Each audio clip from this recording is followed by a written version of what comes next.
versículos 29 al 47.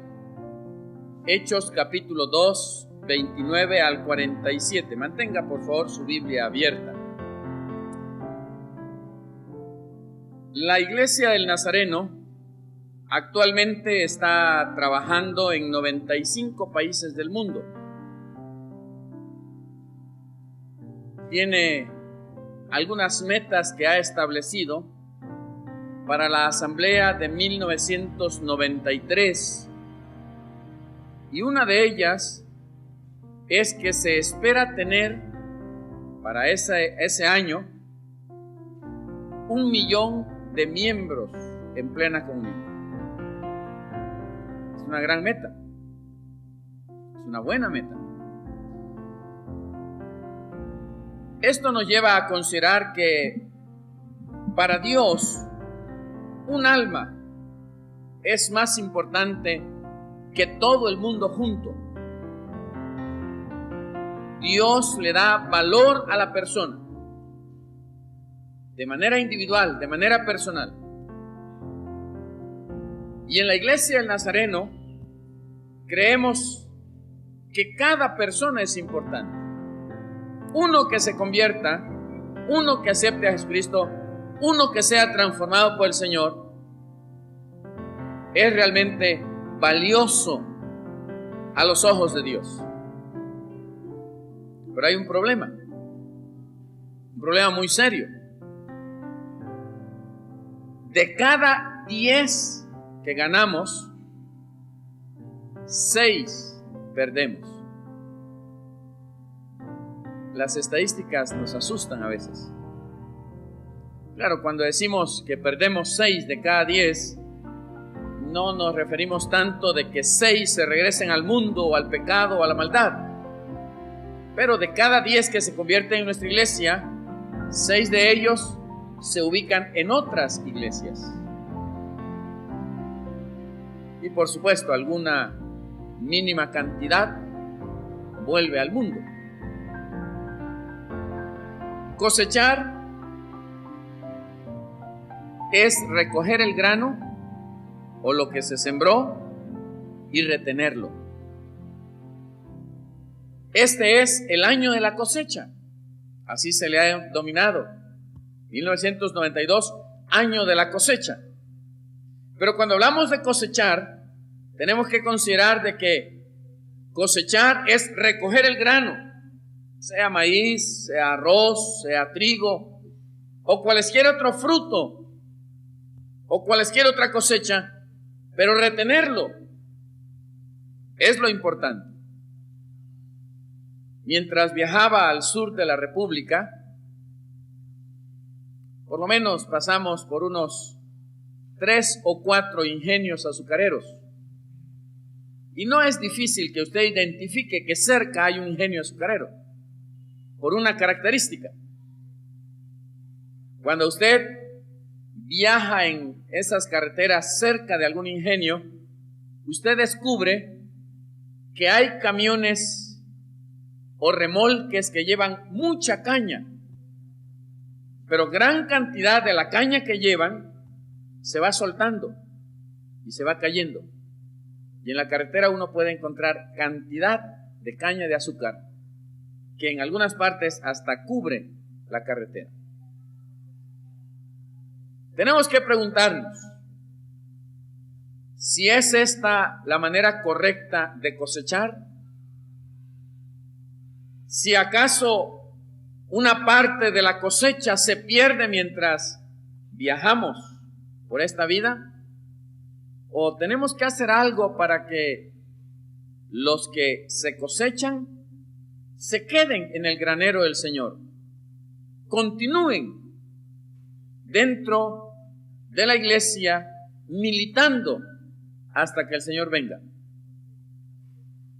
Tenemos que ir a la iglesia primitiva. ¿Qué hizo la iglesia primitiva para retener a los que ganaba?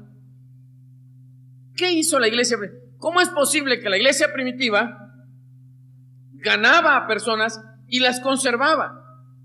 Se mantenían dentro de la iglesia, anhelaban, deseaban y se quedaban allí. De tal manera que el crecimiento en el primer siglo de la iglesia fue enorme, fue grande. Ni siquiera había terminado el siglo cuando el evangelio se había extendido y Lidia se estaba convirtiendo como la primera mujer y la primera convertida en Europa, del otro lado del mar, viniendo de Palestina. Eso significa que el evangelio se extendió, tremendamente se extendió. Y los cristianos se mantuvieron fieles en la iglesia. La iglesia primitiva nos enseña que desarrollando por lo menos 5 ministerios y prestando atención a 5 áreas, lograremos que la cosecha realmente sea al 100%. Y que la cosecha no solamente sea abundante, pero se retenga, se conserve. Y que los graneros del Señor puedan estar repletos. El primero de estos ministerios es la proclamación del evangelio. La iglesia primitiva era una iglesia que proclamaba el mensaje salvador por medio de Jesucristo. Uno de los historiadores del pasado escribe acerca de la iglesia primitiva y dice: mientras van huyendo de la persecución, gentes humildes, sencillas, van compartiendo el mensaje de salvación por medio de Jesucristo. ¿Acaso será necesario que el Señor nos mande una persecución para que compartamos el mensaje? Yo creo que no. Pero la iglesia tiene que aprender que hemos de compartir el mensaje, hemos de proclamar el mensaje de salvación. La gente preguntó en un momento dado, mientras Pedro está predicando, ¿qué debemos hacer? ¿Cuál es nuestra parte? Hechos 2, versículo 37 dice: al oír esto, se compungieron de corazón y dijeron a Pedro y a los otros apóstoles: varones hermanos, ¿qué haremos? Pedro entonces les dice lo siguiente: arrepentíos y bautícese cada uno de vosotros en el nombre de Jesucristo para perdón de pecados y recibiréis el don del Espíritu Santo. Y luego en el versículo 40, y con otras muchas palabras testificaba y les exhortaba diciendo: sed salvos de esta perversa generación. Pedro tiene la respuesta adecuada, tiene el mensaje adecuado. ¿Qué debemos hacer? Arrepiéntanse, crean en Jesucristo, testifíquenlo a través del bautismo, conságrense a Dios y recibirán el don del Espíritu Santo. La promesa del Espíritu Santo se cumplirá en ustedes, y cuando esto suceda, serán salvos de esta generación corrupta. Sencillo. La iglesia proclamaba, la iglesia predicaba, y nosotros tenemos que aprender que de todas formas posibles debemos proclamar el mensaje de salvación. Bien sea repartiendo un folleto, bien sea regalando una revista, bien sea leyéndole a alguien la palabra del Señor, o teniendo estudios bíblicos en nuestro hogar, o regalando un cassette con música cristiana, o con mensajes. De todas las formas posibles, la iglesia ha de proclamar el mensaje de salvación. Pero además la iglesia primitiva ponía atención a la enseñanza. Es importante que nosotros aprendamos. Por eso es que la escuela bíblica dominical no pasa de moda. Porque la escuela bíblica dominical se ha vuelto el instrumento educativo de la iglesia, es el medio de educación de la iglesia. ¿Dónde aprendimos nuestro primer texto para memorizar? Escuela dominical. Algunos de nosotros aprendimos a orar en la escuela dominical. Aprendimos a diezmar y a ofrendar en la escuela bíblica dominical. Y aprendimos a tener fe en Jesucristo y a hacer que nuestra fe se hiciera mayor a través de las enseñanzas. Y seguramente usted olvidará sus pastores de cuando usted fue niño o niña y estuvo en la iglesia, pero siempre recordará a su maestro de escuela dominical, a su maestra de escuela dominical. La iglesia primitiva prestaba atención a la enseñanza. Es importante saber qué quiere Dios de mí, porque de esa manera estoy en la posibilidad de cumplirlo. Es importante que nosotros aprendamos de la palabra. La palabra de Dios es poderosa y hay que enseñarla. Con solo nosotros enseñar la palabra a otros, la palabra obra con poder y transforma vidas. Cuando usted le regala un Nuevo Testamento a una persona, a un amigo, o le regala una Biblia, y la persona comienza a leerla, la palabra es suficientemente poderosa para llevarlo a Jesucristo y para transformar su vida. Así que la iglesia primitiva prestaba atención a la enseñanza. También es importante que nosotros aprendamos que el discipulado afirma la vida de los creyentes.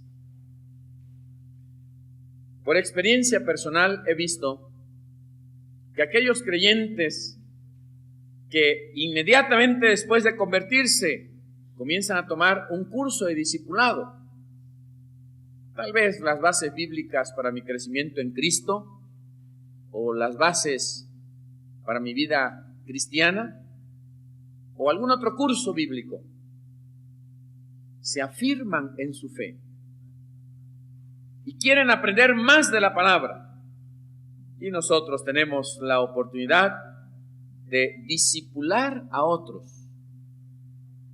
Vea lo que dice el versículo 42. Y perseveraban en la doctrina de los apóstoles. Perseveraban en la enseñanza. Perseveraban en la instrucción que los maestros les daban, que los apóstoles les daban.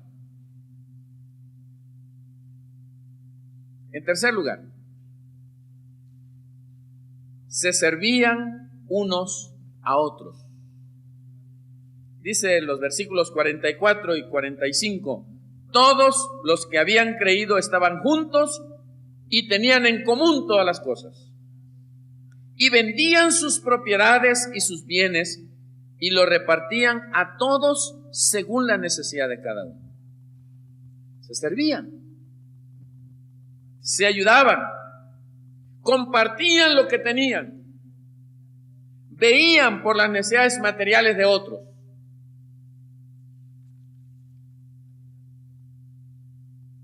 Alguien ha dicho que una persona con hambre no tiene oídos para escuchar. Y necesitamos ayudar en tiempo de necesidad. Antes de darles el pan de vida, la palabra de Dios, a Jesucristo, si alguien tiene hambre, le demos un pan material para que sacie su hambre. Si alguien tiene necesidad, y en cuanto depende de nosotros y podamos ayudarle en su necesidad, hemos de ayudarles. La iglesia cristiana se ha caracterizado precisamente por tener el respaldo los unos de los otros. Se ayudaban unos a otros, se compartían lo que tenían. nosotros necesitamos aprender a ver las necesidades de los demás y ayudarlos en la medida de nuestras posibilidades. En cuarto lugar, la palabra de Dios nos enseña que en la iglesia primitiva había comunión. En la iglesia primitiva había compañerismo. Versículos 46 y 47 dice: perseverando unánimes cada día en el templo y partiendo el pan en las casas, comían juntos con alegría y sencillez de corazón, alabando a Dios y teniendo favor con todo el pueblo. La palabra de Dios nos muestra que la comunión, que el compañerismo cristiano nos ayuda, especialmente cuando iniciamos la vida cristiana, la vida espiritual. Decirnos hermanos es hermoso. A veces uno visita iglesias donde no tiene uno personas conocidas, pero se identifica como cristiano. Y esa palabra, hermano, hermana, tiene un significado muy especial. En el momento en que nos identificamos como hijos de Dios, venimos a identificarnos en Cristo como parte de la familia. ¿Cuántas veces en la iglesia encontramos más compañerismo con nuestros hermanos que con nuestra familia? ¿Cuántas veces es más hermano un cristiano, al igual que nosotros, que un familiar, que un hermano carnal, un hermano físicamente hablando, hijos de los mismos padres? Es hermosa la comunión y el compañerismo en la iglesia cristiana. Es hermoso saber que nos identificamos unos a otros. Es hermoso saber que nos amamos en Cristo, que nos apoyamos, que nos respaldamos. A la gente le gustaba la iglesia y se quedaba. En la iglesia primitiva dice que teniendo favor con todo el pueblo, y el Señor añadía cada día a la iglesia los que habían de ser salvos. Venían y se quedaban, porque había compañerismo en la iglesia, porque había amor cristiano que se compartía. Y algo más que nos ayuda para que la cosecha sea una buena cosecha y se retenga en los graneros del Señor, la iglesia primitiva nos lo enseña. Era una iglesia que alababa al Señor. Alabando a Dios, dice el versículo 47. Versículo 46, en su primera parte, dice: perseverando unánimes cada día en el templo. Y el versículo 43 dice: sobrevino temor a toda persona y muchas maravillas y señales eran hechas por los apóstoles. Adoraban a Dios con toda su vida. Alababan a Dios con el corazón, con los labios, pero adoraban a Dios con la totalidad de sus vidas. La alabanza, la adoración a nuestro Padre Celestial es parte de la vida de la iglesia. Y siempre hay un motivo por qué adorar al Señor, por qué glorificar a nuestro Padre Celestial. Si estamos tristes, alabamos al Señor. Si estamos alegres, alabamos a Dios. Si tenemos abundancia, es un buen motivo para glorificar a Dios. Pero si tenemos escasez, aún en esas circunstancias podemos alabar al Señor. Alabamos a Dios mientras tenemos salud y podemos asistir a la iglesia. Pero alabamos a Dios cuando la salud está disminuida y estamos en una cama de hospital o en nuestro hogar por enfermedad. Siempre podemos alabar al Señor.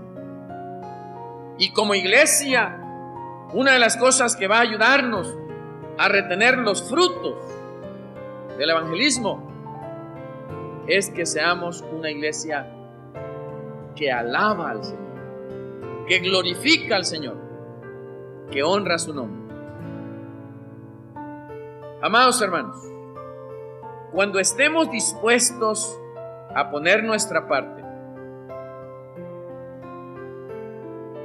y que nosotros estemos listos para cooperar en la proclamación del evangelio, en la enseñanza a otros, en el servicio cristiano, en el compañerismo y en la alabanza,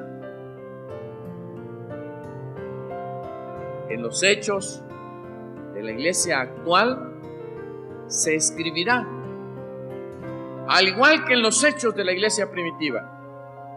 Y el Señor añadía cada día a la iglesia los que se salvaban, y ninguno de ellos se perdía, ninguno de ellos se iba, sino que permanecía fiel en el Señor.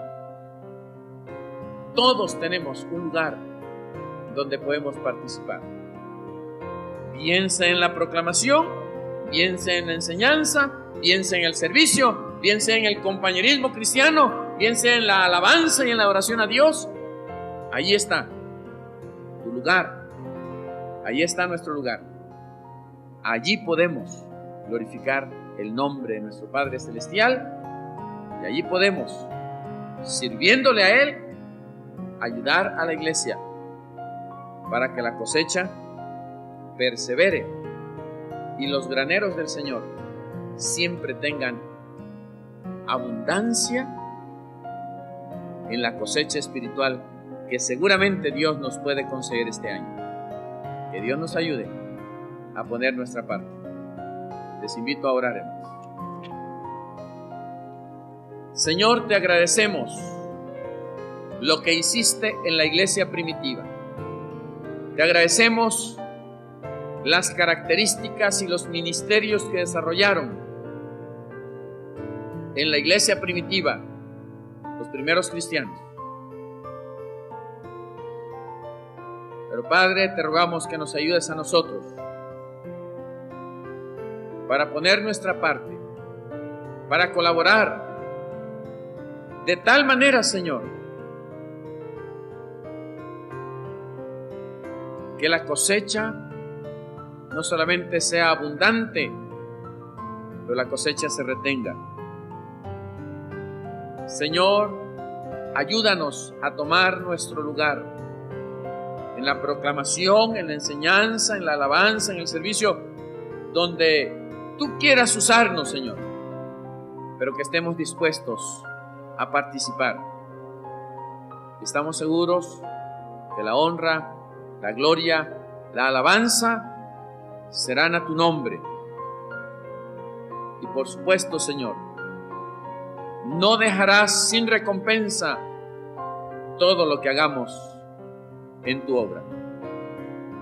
Ayúdanos, porque te lo suplicamos en el nombre y por los méritos de Jesucristo, nuestro glorioso Salvador. Amén.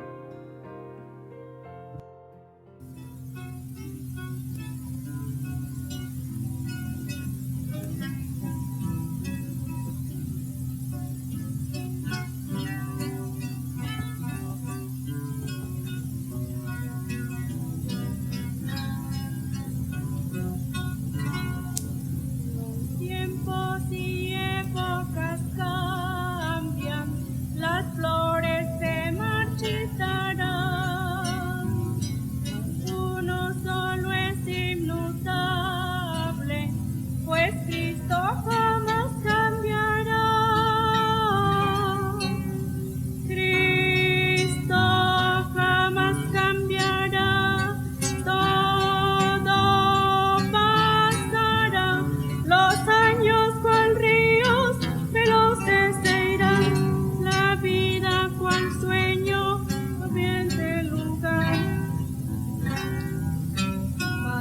por cierto esta verdad,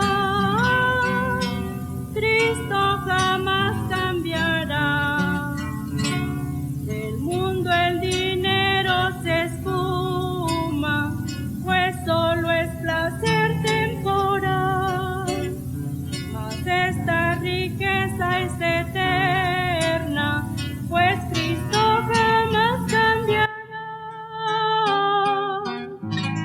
Cristo jamás cambiará. Todo pasará, los años cual ríos veloces se irán, la vida cual sueño brillante se irá. Mas ten por cierto esta verdad, Cristo jamás cambiará.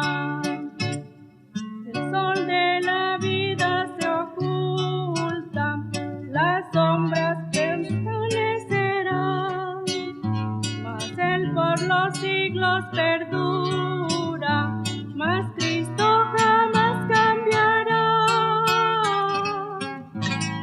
Cristo jamás cambiará.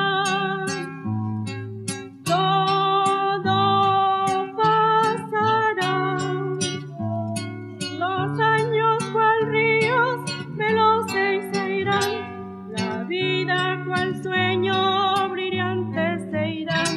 Mas ten por cierto esta verdad, Cristo jamás cambiará.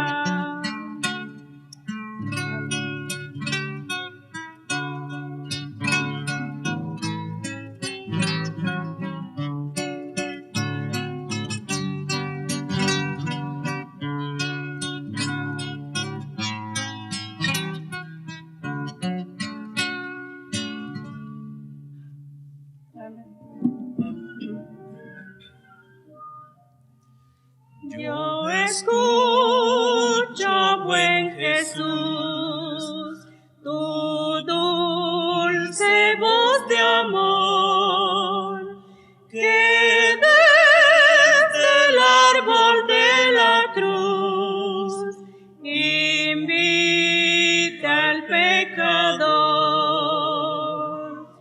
Yo soy pecador.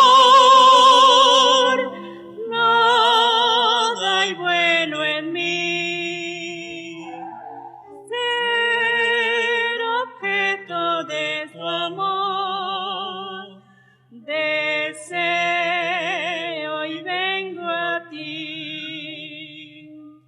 Tú ofreces el perdón de toda iniquidad. Si el llanto inunda el corazón, que acude a tu piedad. Yo soy pecador, ten de mi piedad. Dame llanto de dolor y borra mi maldad.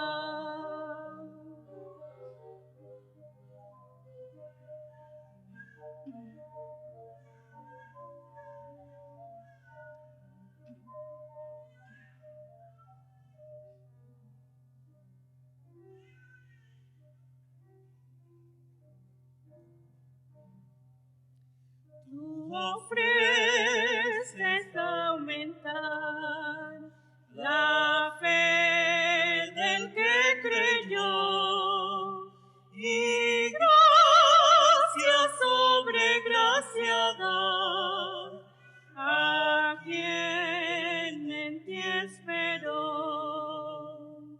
Creo en ti, Señor.